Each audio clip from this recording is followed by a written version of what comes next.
More legal news for you now. Jurors are in their second day of deliberations in a seditious conspiracy case against 5 members of the Proud Boys. The panel is weighing more than 3 months of testimony and arguments in one of the most serious cases to emerge from the January 6th Capitol insurrection. Prosecutors are accusing leader Enrique Tarrio and 4 lieutenants of engaging in a desperate plot to keep Donald Trump in the White House after the 2020 election. But defense attorneys say there was no conspiracy and no plan to attack the Capitol. They argue the riots on January 6th were a spontaneous act fueled by the former president. Joining us now from Capitol Hill is CBS News Congressional correspondent Scott MacFarlane. Scott, it's not every day our viewers will hear the term seditious conspiracy. What must jurors be convinced of in order to convict these men of such a crime?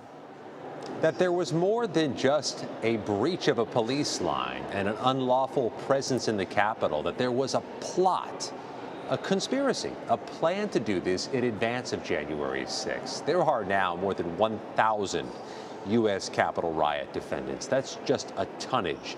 But this case is unlike any other. These 5 defendants, who are allegedly lined with the far-right Proud Boys group, are accused of coming to Washington, D.C. or being part of this scheme with a plan and with a scheme of conspiring in advance to block the certification of the electoral vote January 6th and giving rise to so much of the violence that occurred here that day.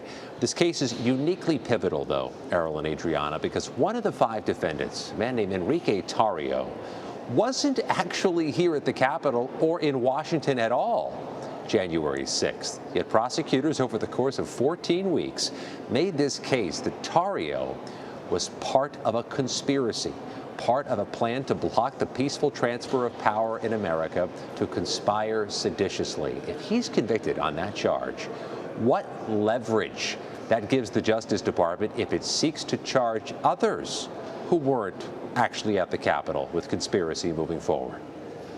And Scott, is it possible that just one or a few of these men are found guilty, or will it have to be all or none? Yes, it's possible, and we know that because in the other seditious conspiracy trial that's occurred in this case, the accused Oath Keepers January 6th seditious conspiracy case, 2 of the group were convicted of seditious conspiracy. The others were convicted on other charges. So you could see one or more of these 5 convicted of seditious conspiracy and others convicted of other charges, or certainly they all could be acquitted. We know this jury has been through quite something. They were there for 14 weeks. Imagine having jury duty and it goes for 14 weeks. Now they begin day 2, a full day, their first full day of jury deliberations. They've asked for a few pieces of evidence to be reviewed. They've sent notes to the judge. But of course, it's impossible to read whether they may be fatigued by the 14 weeks or distinctively inspired to be methodical and meticulous because of those 14 weeks when they deliberate.